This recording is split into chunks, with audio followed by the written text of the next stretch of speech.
Welcome to the SVG-TV news for Monday, June 27th. I'm Calypso with the details.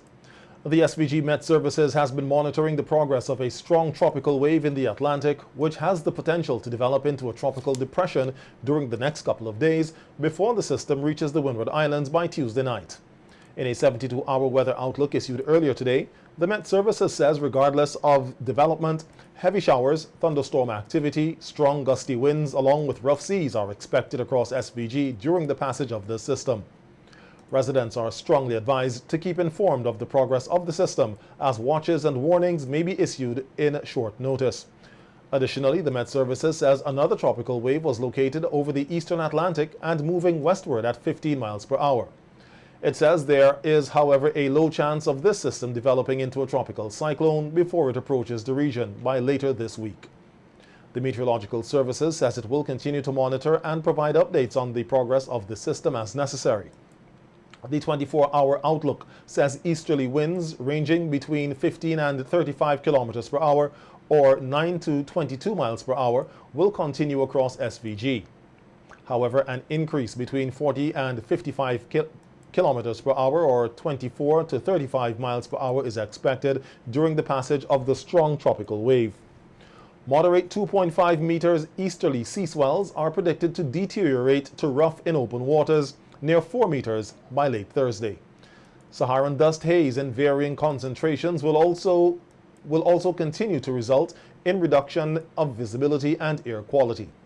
Today, moisture trailing a tropical wave continued to affect the islands with occasional shower activity. Head of the National Emergency Management Organization, NEMO, Michelle Forbes, says that although the organization has been preparing for the hurricane season for months in advance, they are still plagued with the issue of logistics, which is no fault of theirs. As she recapped the logistical issues the organization faced last year while trying to source larger quantities of supplies after the volcanic eruption, Forbes says although there is a stock of emergency supplies on hand, the issue of logistics would not be an overnight fix. For different events, we have different things that are happening. Last year we would have procured things way before the volcanic eruption, and then we were getting like 6 months delay time, and then some came in after the eruption. So those type of delays continue. But those items that we would have procured or attempted to procure before the February, March last year, we did get those. So there are things that we do have in stock, some more than others, but of course there's also capacity on warehouse spacing, and that's one of the challenges that we continue to face. Hence we had to set up those mobile units, storage units with the World Food Program last year. So we would have done some training already on that in the event that we have an event that exceeds our warehouse capacity in that regard. So we continue to look at the whole logistics. It's not going to be an overnight fix. We continue to look at our logistics plan, different measures. We're working with different entities, CDMA, the World Food Program, looking at our data gathering, looking at how do we, warehousing in general and logistics support systems and even management information system. So it's ongoing. But in terms of the supplies that we, I think we have some basic supplies that we always have every year, but sometimes not in the quantities that we would like. So we're pretty much okay on those emergency type of supplies. So, those kind of shortages continue. Now we're looking at procuring different things, and it's the same problem that we're having in terms of for the future, having, that kind of delay time, and no fault of ours really. It's just the way the world is now. When asked how prepared the designated buildings that have been listed as emergency shelters, Forbes said most of the shelters are multi-purpose buildings, and there are a number of factors at play that go into having these buildings ready. It's a process that we go through. The shelter inspection exercise takes place to look at the structural integrity of the building, to ensure that it is structurally sound to withstand a hurricane, and that's the first step. Then we decide which ones meet that criteria, and then once a shelter now meets that criteria, it's not that it's just set down there, put up and set up ready to go. There's the multi-purpose, so that once the order is given, then you go in and you try to put things in place as best as you can, because most of the time the shelters do not really have the space that you can store like cots and that kind of stuff, and you can't leave them lying around. What we have done is to ensure that with our satellite warehouses that we have certain things in those strategic locations, so we can pull them from those various warehouses for the communities, but we only have 6 of those. So there's still some gaps in between, so you have to be moving around. So that's one of our deficiencies, I think, in our shelters, is that the storage space to keep certain things are just not there, and we then have to move things into place as the shelters are activated, etc. So those are some of the things that it will be ongoing once we have those type of multi-purpose buildings that are used for other functions than emergency shelters. Forbes took time to remind persons of the ongoing weather system that is expected to approach the islands tomorrow, and encouraged everyone to stay on the alert and to be prepared. System, we're still monitoring, waiting to see the hurricane hunters in the system now. It should have gone in around 2 o'clock to see what kind of data coming out of the system, and regardless of what, we just want of what is happening, or the trajectory of the current disturbance in the Atlantic, just urging residents to be on the alert, be prepared. The system, if it continues on its path, it has a lot of rainfall in it. We already seen some projections that leads to St. Vincent up to 3 inches of rainfall. If the trajectory hold, if the format holds, if the system holds like that, it has a lot of rainfall in it, so we don't know what is going to happen as it approaches the island tomorrow evening. So continue to monitor, be prepared, be ready. Do not wait too late to do your necessary preparations. We saw people calling this morning about overhanging trees and all of that. By the time a storm is already approaching, you don't have much time to do that. So you want to encourage persons to take all the necessary precautions. It's the Carnival season, but please pay attention to the weather reports from the Met Services. They have been doing a good job in terms of disseminating the information. Continue to stay on the alert and be on your guard and be ready. Do not wait until the last minute to do any preparations for this hurricane season, because it's already forecasted to be a busy one. Income support payments under government's volcano eruption emergency program will start on July 1st.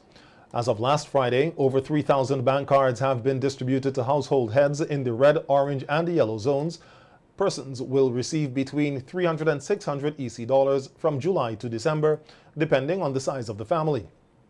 On radio today, Prime Minister Dr. Ralph Gonsalves said up to 4,000 families are to receive bank cards under the program. The cards which are being distributed, the bank cards, as of Friday evening, 3,036 cards were distributed. We have up to 4,000 under this particular program of the volcanic emergency relief. Depending on the size of the family, you get between $300 to $600. These cards are going to have the monies put on by the 1st of July. Others will be put on, but not all the 4,000, because they're doing some checks and others, and they have to go back into the very areas from which they've gotten all these names. That is to say, North Windward, North Central, and North Leeward. Prime Minister Gonsalves says persons who have not been registered by July 1st will receive 2 payments in August. Persons whose names would be added on, and within the 4,000, but who do not meet the July the 1st deadline, but their names would go on in July, they will get 2 payments on August the 1st. In other words, they wouldn't lose the aggregate of 6 payments, 6 monthly payments from July the 1st to December the 1st inclusive.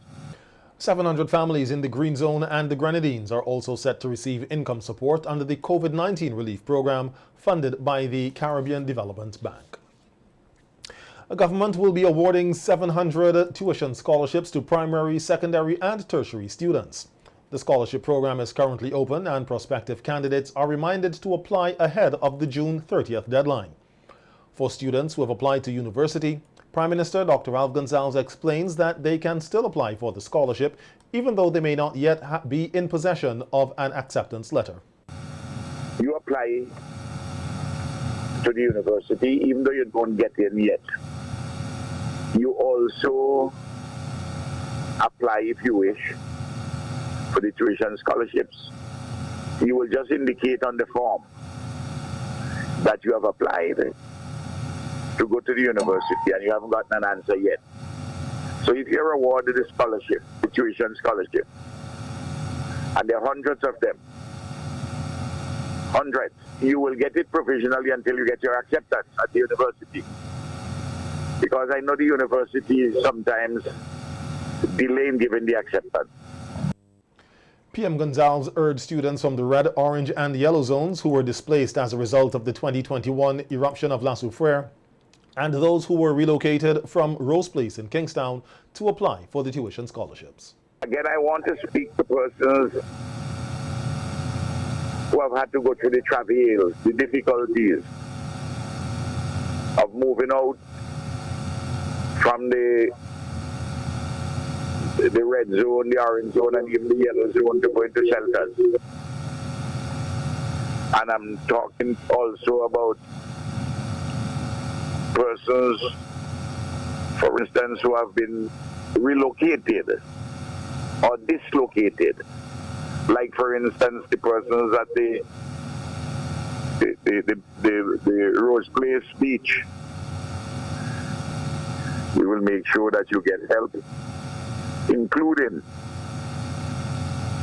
some monthly monies to pay for your transport and buy lunch and so forth.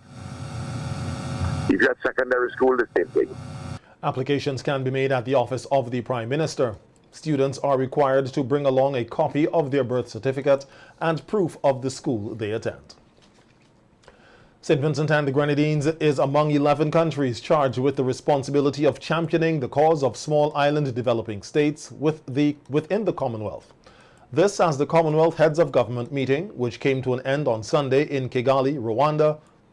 On Wednesday, June 22nd, the Commonwealth Ministerial Meeting on Small Islands Developing States was co-chaired by Minister of Education Curtis King and Vincent Biruta, Minister of Foreign Affairs and Cooperation for Rwanda. The meeting was attended by 45 ministers of foreign affairs from across the Commonwealth and discussed challenges facing small island states, heightened by the COVID-19 pandemic and the economic ramifications of the ongoing conflict in Ukraine. The UN Commonwealth Advocacy Strategy was launched, where small states can collectively develop policies to build resilience in the face of global external shocks and issues of climate change. The Commonwealth Small States Advocacy champions also include the Seychelles, Botswana, Guyana, the Maldives, Tonga, Trinidad and Tobago, the Kingdom of Eswatini, the UK, Canada and New Zealand. Minister King told the meeting that it is critical for small states within the Commonwealth to have access to finance to enable them to confront and mitigate the challenges they face. He said a difficulty is posed when access to concessional financing for development is dependent only upon income classification by international financial institutions such as the World Bank. Besides Minister King, SVG was also represented at the Commonwealth Heads of Government by Minister of Finance Camilo Gonzalez and SVG's Ambassador to Cuba, Ambassador Ellsworth John. Price negotiations between government and local flour producer ECGC have resulted in the price of, that should be the retail price of flour, increasing by 25 cents as of today. Just last week, Prime Minister Dr. Ralph Gonzalez revealed that ECGC had petitioned government for a price increase, an action which he noted was justified considering that global shortages of grain were driving wheat prices up. Speaking on NBC Radio on Friday, PM Gonzalez said the two groups negotiated and were able to come to an agreement, allowing ECGC to receive a customs duty waiver of 50% on the importation of grain. He explained that while the increase has been granted, the margin will not be as high as what ECGC had requested. The increase is not as high as ECGC wanted. What we have done, in fact, is to get ECGC to take less of a margin by $2.20 per sack.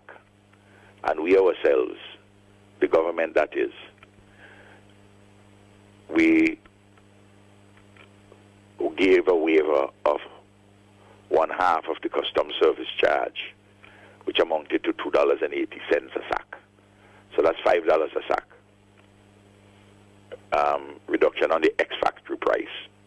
PM Gonzalez explains the per-pound price for a sack of flour will vary based on the area it is being sold, adding that customs waiver kept the price increase manageable. Of the margin for the wholesale. So when you come down to the per pound price, when you see the schedule, it would be $1.75 a pound in Era 1 and 2 and 180 in Era 3 and 4. The bulk of the people live up, obviously, in Eras 1 and 2. The price would have been higher than that, the retail price. But for the fact that we cut the ECGC margin, we cut our custom service charge by half, and we reduced the extent of the wholesaler's margin. It would move really from 150 in Eras 1 and 2, which are the main populous areas, to 175. And in the other areas, to 180. I think it was 155 in the other areas. So you notice there's a 25 cents increase per pound, less than it otherwise would have been because of the actions which we have taken. Because the price of wheat has gone up by 50-60%.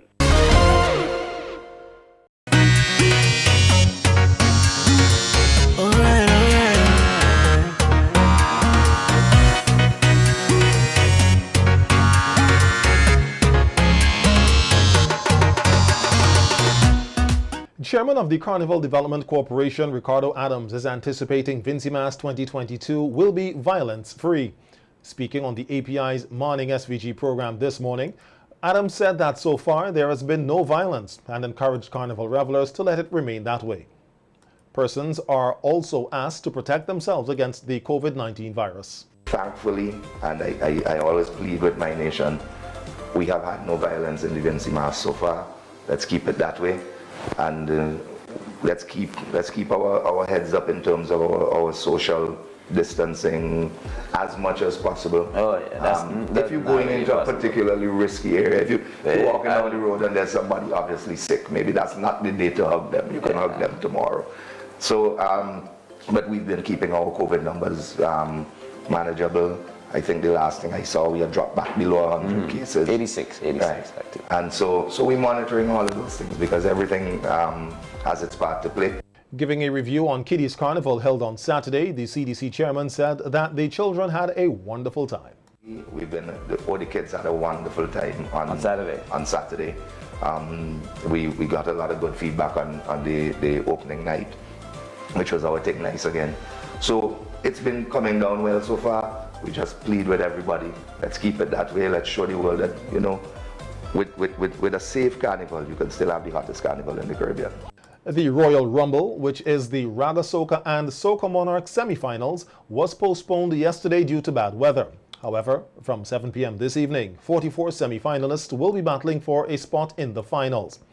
Outlining the different CDC activities for the rest of the week, the chairman of CDC used the opportunity to invite the public to patronize the activities. And so, we're again, based on discussions with the Met Office, we should be able to get through with that on Tuesday. When on Friday, we have our Evo, which is at the cruise ship terminal. Again, a lot of people talking about that. That is going to be the catalog artists, the artists who you've been listening to for the last 20, 30 years in the industry, all the way up to the new trending artists, because again, it represents the evolution of Vincy music over the past 40-something years. And then, of course, Saturday, we've got the Soca Monarch Finals, and then Sunday, Pan Kai Mas. We have our Juve as usual. Almost every day I hear another Juve band coming on the road, which we're very happy for. That's good. And on Monday evening, the t-shirt bands, I know some of them have actually sold out their t-shirts already and are ordering more. So what we find is, while people were a little hesitant at the beginning, we've seen that it's grown tremendously. It carries its carnival. And then Tuesday, again, a number of mass bands are having to build additional costumes over what they prepared for, because starting conservatively, then the energy is there and more people are flying in, etc. 11 Calypsonians have advanced to the finals slated to take place this Friday at the Victoria Park. They will be coming up against reigning Calypso monarch Chanel Mackenzie. Here's a snippet of the performances at the semi-finals last Friday from some of those who advanced to the finals. She said anytime she compare children today and yesteryear, today she's seeing more laziness and despair. We on that slave ship and we sail we cross the Atlantic, can't breathe. Zeta Pierre Manzangi,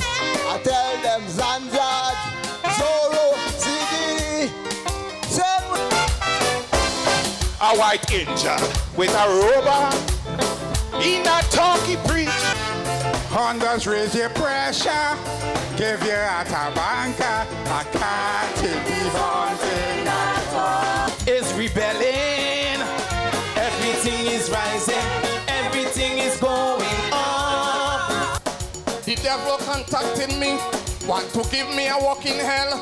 I tell him straight up front, I don't want to ring no bell.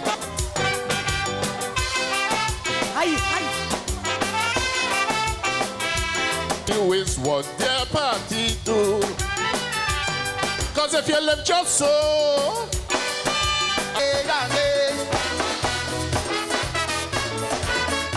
Speaking on NBC Radio's face-to-face program today, President of the Calypso Association, Earl Cabba Bennett, said that the 11 Calypsonians who made it to the finals are very good and that the competition on the night of July 3rd will be very competitive. They have all done well. That's why I say now it's going to be a battle royal with royalty. Yes. And on Sunday, because not only them, you have a former junior Calypso monarch, Boney Man, who is the youngest person in the finalists. We have a consistent, very consistent performer, prolific performer, has one of the better songs in recent years. And I guess you know what I'm saying about, and have won several crowns in Trinidad and Tobago. He has won the humorous Calypso about 4 times on several occasions. And I speak of course of Fitzroy Joseph, Brother Ebony. Bennett said that a prize for the best humor Calypso song will be reintroduced in this year's Calypso Finals. Actually announces who the winner is soon, you know, and it's one thing we're saying. One of the reasons that we reintroduce it is to inject humor into Calypso. Because we don't have enough Calypso, and that's the reason why we don't even attempt to have a humorous Calypso competition. Because we have to understand we need diverse Calypso. Right. People like entertainment, right? There's nothing wrong with the social commentary, with the political commentary. Persons have the style. I won't want to force somebody to be out of the comfort zone. Right. Because you have heard social commentary with upbeat. We have heard put your country before your party. You could have danced the whole night. Yes. That is political commentary. We have heard social commentary. Even this year we have heard social commentary. The juniors will take the spotlight tomorrow for the Junior Calypso and Junior Soca Monarch competitions at the Victoria Park from 2 p.m.